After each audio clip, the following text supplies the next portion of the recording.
Hi everyone, welcome back to our channel and today we are going to talk about the healthcare in Canada. So before we start, as I always say, please subscribe to our channel, click on the icon right below to receive our newest videos and please feel free to leave us your comments, your questions or how you find our videos or even to know where you are at your Canada immigration plan. So let's get started. In this video, we are going to talk about Medical Service Plan, that is MSP of British Columbia.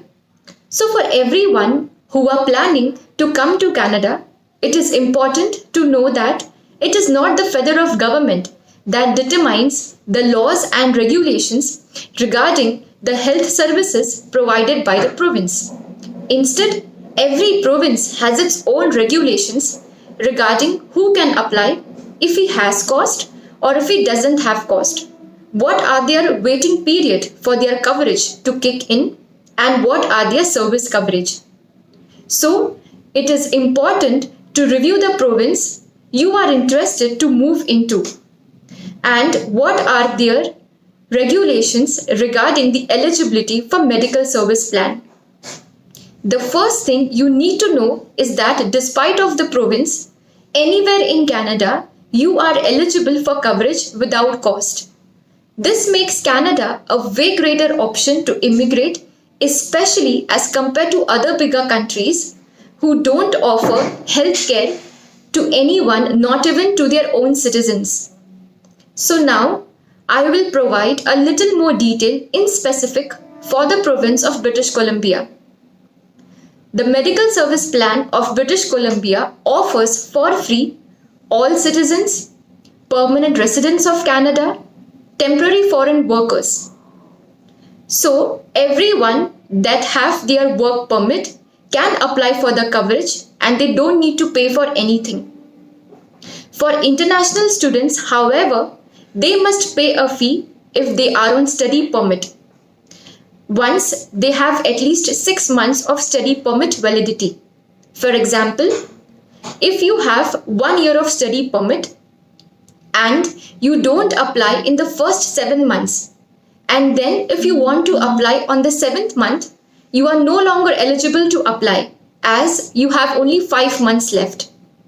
However, if you entered in Canada, received your 1 year study permit and then apply, you are eligible up to the end of your study permit validity.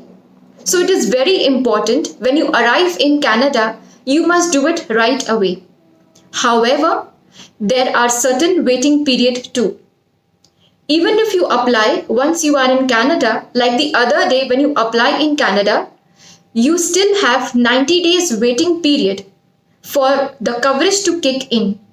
So it is important to have an extended half plan to cover you during the initial 3 months while you're waiting for the MSP to start the coverage.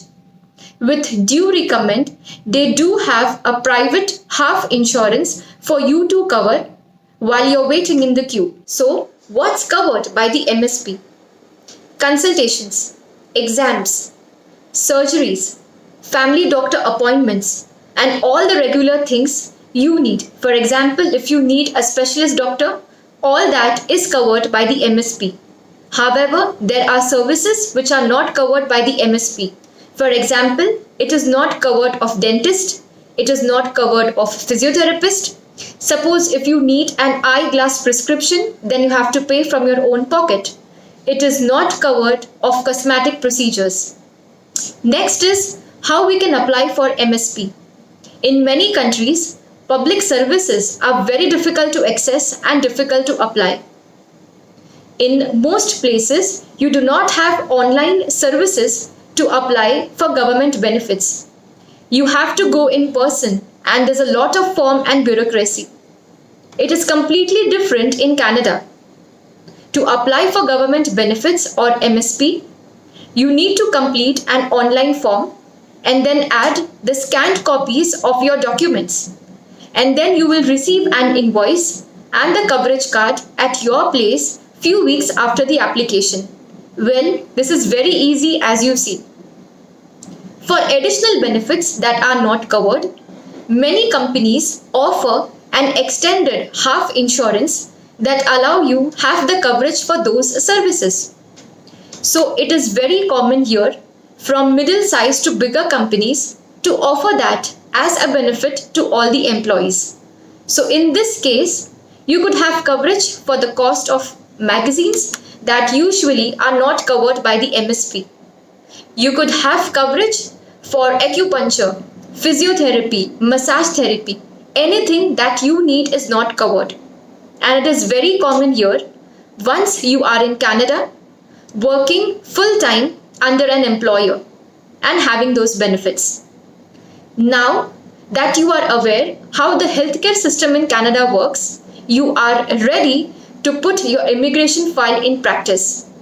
Lastly, if you need an expert advice, please get in touch with one of our specialists in visa and immigrations and catch a personalized consultation so we can determine the best strategy to allow you to live your dreams. I hope you guys like our video. Please share a thumbs up sign and see you next time.